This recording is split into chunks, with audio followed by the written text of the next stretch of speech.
Bonjour.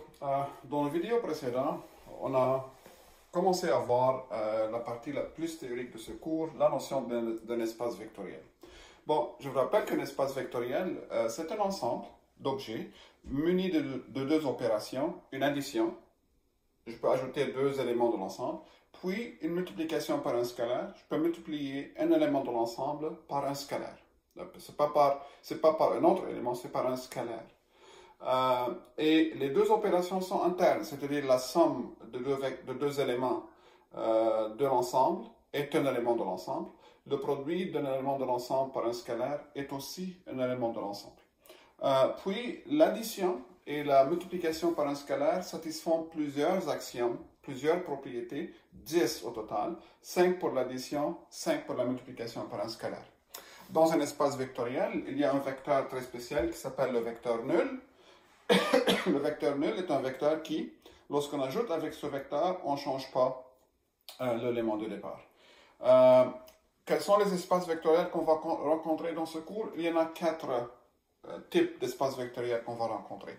L'espace Rn, Rn c'est tous les vecteurs à n composantes, c'est-à-dire R2, R3, R4, ainsi de suite. Donc ça, c'est un espace vectoriel avec l'addition standard, la multiplication par un scalaire standard, habituel. Deuxième type, c'est les matrices. Alors, la collection de toutes les matrices ayant le même format, n par n. Prenez toutes les matrices de même format, n par n. Là, je peux ajouter deux matrices, je peux multiplier une matrice par un scalaire, et tous les autres axiomes sont satisfaits. Donc ça, c'est l'espace vectoriel des matrices. Et le vecteur nul de cet espace, c'est la matrice nulle. Puis l'espace des polynômes de degré n ou moins que n. Donc tous les polynômes de degré au plus n. Aussi, ça c'est un espace vectoriel. L'addition des polynômes, vous la connaissez. Et la multiplication d'un polynôme par un scalaire aussi, c'est standard.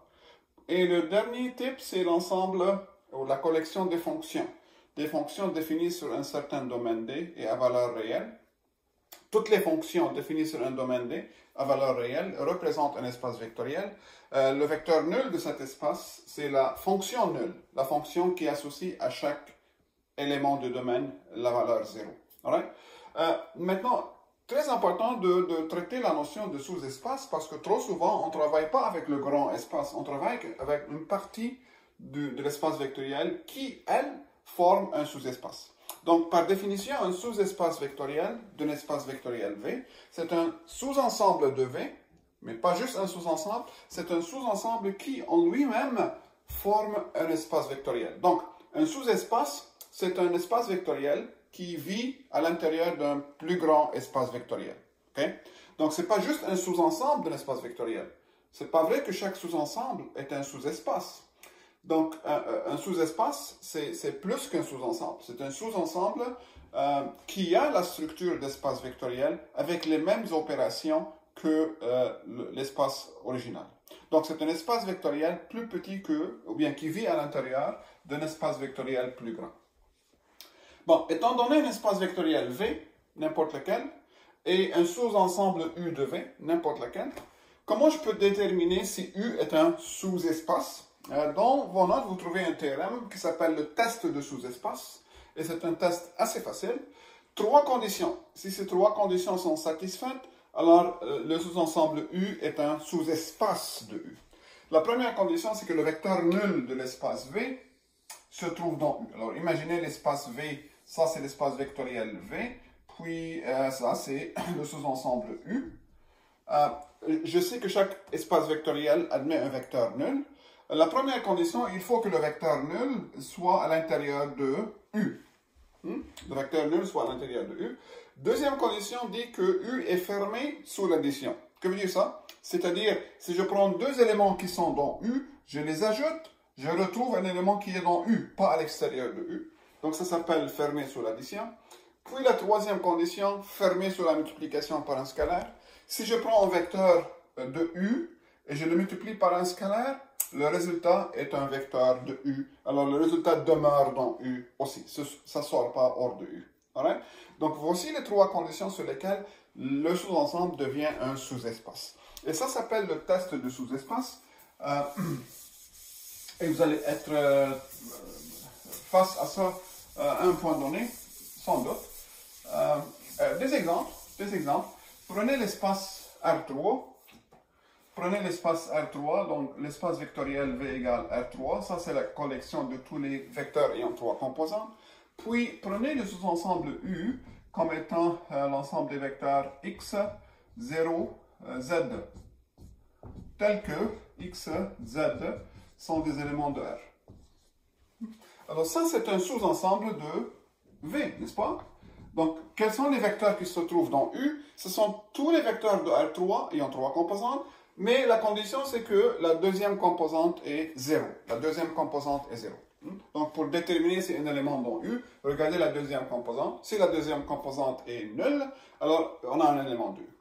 Est-ce qu'il s'agit d'un sous-espace vectoriel de U, de R3? Le test de sous-espace, trois conditions. Est-ce que le vecteur nul de R3 se trouve ici? Rappelez-vous que le vecteur nul de R3, c'est 0, 0, 0. Ça, c'est le vecteur nul ici. Est-ce que ce vecteur nul appartient à U?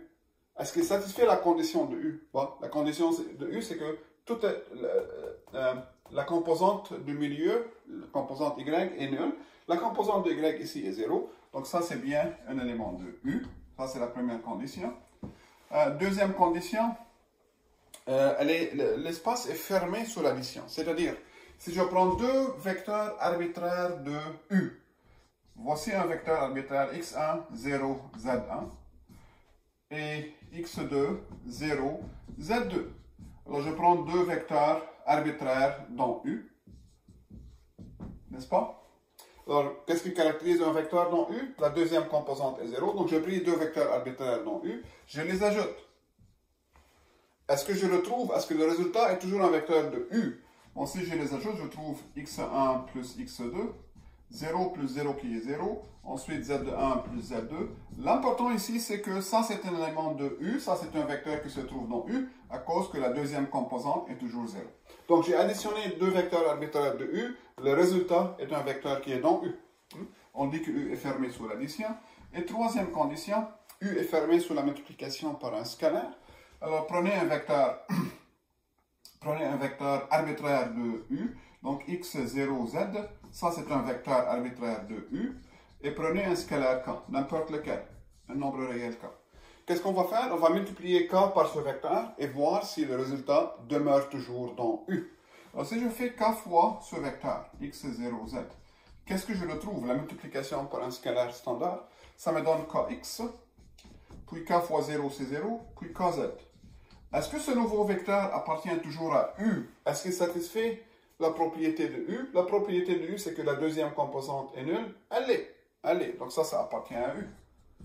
Donc les trois conditions sont satisfaites. Le test de sous-espace nous dit que cet ensemble n'est pas seulement un sous-ensemble de U et de R3, c'est un sous-espace de R3.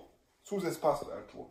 Puis, dans Brightspace, en fait, j'ai montré dans les notes que quels sont les sous-espaces de R3? Donc, R3 est très particulier, c'est l'espace à trois dimensions. On a beaucoup de géométrie qu'on peut imaginer là-dedans. C'est pourquoi on interprète les choses géométriquement dans R3.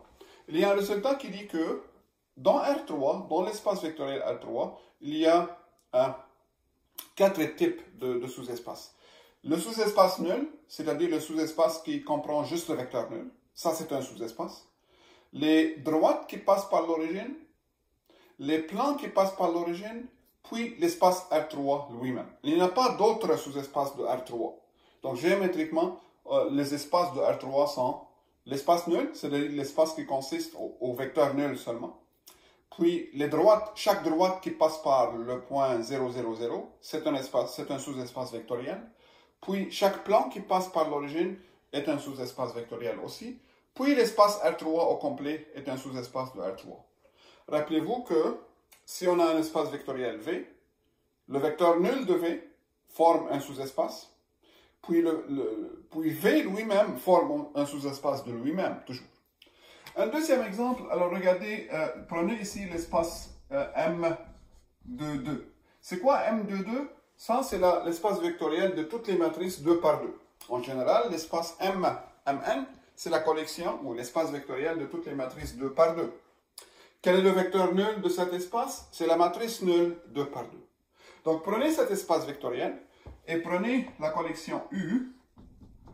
Et égale l'ensemble de toutes les matrices 2 par 2, donc A, B, C, D, ça c'est une matrice 2 par 2, telle que A plus D égale à 0. Alright? Donc, ici, ça c'est un sous-ensemble de M de 2, n'est-ce pas? Ça c'est un sous-ensemble de M de 2. Donc, je prends toutes les matrices 2 par 2 qui sont très particulières, qui satisfont la somme des éléments sur la diagonale est 0. S'agit-il d'un sous-espace de M de 2? Est-ce que les trois conditions d'un sous-espace sont remplies? La première condition, c'est est-ce que le vecteur nul de M de 2 se trouve ici? Le vecteur nul de cet espace vectoriel, c'est la matrice nulle. Est-ce que cette matrice appartient à U? Comment je sais? Il y a une condition pour qu'une matrice soit dans U, c'est la somme des éléments sur la diagonale est nulle. Est-ce que la somme des éléments sur la diagonale est nulle ici? Donc oui,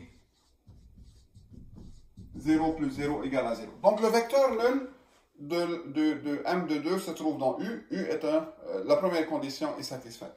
Deuxième condition. Qu'est-ce que je fais dans la deuxième condition? Je prends deux matrices arbitraires dans U, deux vecteurs arbitraires dans U. Les vecteurs ici sont des matrices 2 par 2. Donc je prends A, B, C, D. Et je prends X, Y, Z, T. Deux matrices arbitraires qui sont dans U. Je prends deux vecteurs arbitraires dans U. Donc je sais déjà que A plus D est égal à 0. Je sais que X plus T est égal à 0. Ça je le sais parce que j'ai pris deux éléments dans U. Qu'est-ce que je veux faire? Je veux montrer que leur somme se trouve dans U. Alors là, si je fais la somme A, B, C, D plus X, Y, Z, T, ajouter ces deux matrices, naturellement on trouve la matrice A plus X, la somme naturelle des matrices B plus Y, C plus Z et D plus T. On trouve cette matrice. Bon, est-ce que cette nouvelle matrice appartient toujours à U? C'est ce qui m'intéresse. Bon, comment je sais? Il faut que la somme des éléments sur la diagonale, il faut que la somme de ça plus ça soit nulle. Alors vérifions ça. Alors comment je vérifie ça? Je fais A plus X plus D plus T. Je fais la somme des éléments sur la matrice, sur la diagonale, mais n'oubliez pas qu'on n'a pas encore utilisé le fait qu'on a commencé avec deux matrices qui sont dans U. C'est-à-dire A plus D égale à 0, c'est-à-dire X plus T égale à 0. Donc cette somme, je peux l'écrire comme A plus D plus X plus T, n'est-ce pas? Je sais que A plus D égale à 0, donc cette partie est 0. Je sais que X plus T égale à 0, cette partie est 0. Donc la somme de deux zéros, c'est 0. Qu'est-ce que je conclus? Que la somme des éléments sur la diagonale de cette nouvelle matrice est 0. Donc cette matrice appartient à U. Je peux confirmer que cette matrice est dans U. Donc je peux dire que U est fermé sous l'addition. Et finalement, la troisième condition, c'est que est-ce que U est fermé sous la multiplication par un scalaire? Donc là, la troisième condition, je prends une matrice arbitraire A, B, C, D qui se trouve dans U, et je prends un scalaire K, un nombre réel, et je multiplie le vecteur A, B, C, D par K. Alors la nouvelle matrice, c'est KA, KB, KC et KD. Je veux montrer que cette nouvelle matrice appartient à l'espace U. Est-ce qu'elle est dans U, cette nouvelle matrice? Comment je vérifie? Revenez toujours à la définition du sous-espace, du sous-ensemble. Alors, il faut que la somme des éléments sur la diagonale ici soit 0. Ajoutez ces éléments sur la diagonale. KA plus KD. Bien sûr, ça c'est K fois A plus D. Et je sais que A plus D est égal à 0 parce que j'ai commencé avec un élément qui est dans U, un vecteur qui est dans U. Donc ça c'est K fois 0 qui est 0. Quelle est la conclusion? J'ai une matrice 2 par 2, la somme des éléments sur la diagonale est 0. Donc cette matrice se trouve dans U. Donc je suis parti d'un vecteur qui est dans U et d'un scalaire K arbitraire. Je fais K fois ce vecteur et le résultat se trouve toujours dans U. Donc ça c'est un sous-espace vectoriel de M de 2. Les trois conditions sont remplies. L'espace des polynômes. Alors prenez V égale, disons P2. Que veut dire P2? Cette notation. P2 veut dire l'ensemble de tous les polynômes. Donc ça c'est la collection de tous les polynômes qui ont cette forme. A0 plus A1T plus A2 fois T2. T2. tels que A0, A1, A2 sont des nombres réels. Donc, c'est la collection de tous les polynômes de degré 2, 1 ou 0, parce que ces coefficients peuvent être nuls. Donc, c'est la collection, c'est l'espace vectoriel de tous les polynômes de degré au plus 2, maximum 2. Alors, ça, c'est notre espace vectoriel, P2. Je prends U comme étant la collection des polynômes P de T dans P2, tel que P de 0 égale à 0. Alors, que veut dire cette condition? Je prends tous les polynômes qui satisfont P de 0 égale à 0. C'est-à-dire, lorsque je remplace la variable t par 0, le résultat est 0. Par exemple, ce polynôme, moins 2t plus t carré. Ça, c'est un polynôme de degré 2, donc il se trouve dans P2. Est-ce qu'il satisfait cette condition? C'est quoi P de 0? Remplacer t par 0, qu'est-ce qu'on trouve? 0. Donc ça, c'est un élément de U. Ça, c'est un vecteur dans U. Combien de polynômes sont comme ça? Il y en a une infinité, n'est-ce pas? Donc, je prends tous les polynômes qui satisfont. Lorsque je remplace la variable t dans le polynôme par 0, le résultat est 0. Alors, je prends la collection de tous les polynômes qui satisfont ça. S'agit-il d'un sous-espace vectoriel de P2? Est-ce que cette collection est un sous-espace vectoriel de P2? La réponse est oui. Le test de sous-espace, 3 conditions. Le polynôme nul. Le vecteur nul ici, c'est le polynôme nul. C'est quoi le polynôme nul? Ce qu'on appelle grand 0 de t. C'est le polynôme 0 plus 0t plus 0t carré. C'est le polynôme dont tous les coefficients sont nuls. Est-ce que ce polynôme satisfait cette propriété? C'est-à-dire, est-ce que grand O de 0, ça me donne quoi grand O de 0? Remplacer t par 0, qu'est-ce qu'on retrouve? On retrouve 0. Check. Oui, le polynôme nul, qui est le vecteur nul dans ce cas, satisfait cette condition, satisfait cette propriété, donc le polynôme nul se trouve dans U. La deuxième condition, c'est fermé sous l'addition. Donc je prends deux polynômes arbitraires, P de t, A0 plus A1t plus A2t2, et puis Q de t, qui est B0 plus B1t plus B2t2. Donc, prenez deux polynômes qui sont dans U. Prenez deux polynômes qui sont dans U. Je dois montrer que leur somme, le polynôme somme, se trouve toujours dans U. Mais c'est quoi le polynôme somme? Lorsque j'ajoute ce polynôme, qu'est-ce que je trouve? Je trouve A0 plus B0 plus A1 plus B1t plus A2 plus B2t2. Okay? Ça, c'est la somme de ces deux vecteurs. Ça, c'est un vecteur, ça, c'est un vecteur. Élément de cet espace vectoriel. Je les ai déjà ajoutés, j'ai trouvé ça. Moi, qu'est-ce que je veux faire? Je veux montrer que ce nouveau polynôme, la somme, se trouve dans U. C'est-à-dire, il satisfait cette propriété. Alors, qu'est-ce que je fais? Je remplace t par 0. Est-ce que je retrouve 0?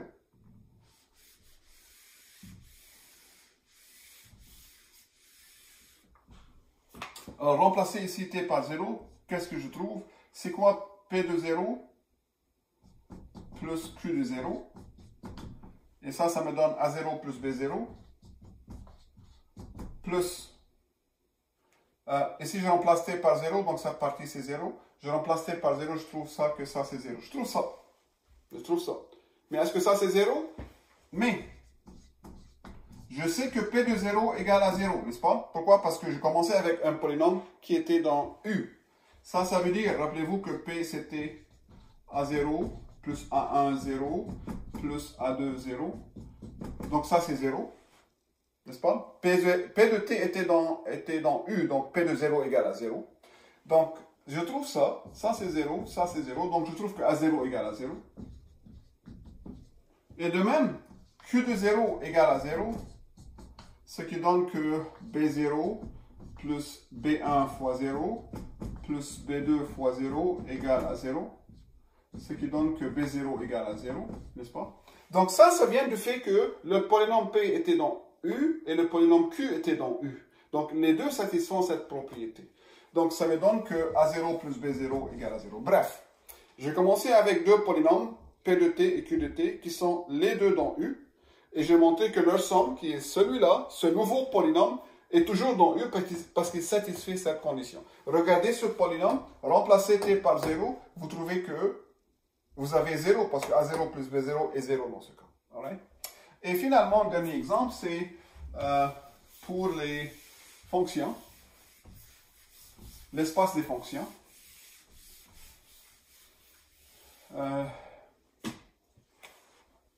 Alors, prenez V maintenant, l'espace des fonctions f de R dans R. Ok, que veut dire cet espace? Que veut dire f, R, R? Ça, c'est la collection de toutes les fonctions de R dans R, définies sur R et à valeur dans R. Le domaine ici, c'est R et le codomaine, c'est R aussi. Donc, toutes les fonctions bien définies dans R. Qu'est-ce que c'est qu'un élément ici? C'est une fonction de R dans R. Quel est le vecteur nul ici? C'est la fonction nulle. Right? C'est la fonction qui associe à tout nombre réel la valeur 0. Puis prenez le sous-ensemble f de toutes les fonctions f de R dans R. Les éléments ici sont des fonctions, n'est-ce pas? Toutes les fonctions f de R dans R, telles que f de 0 égale à moins 2.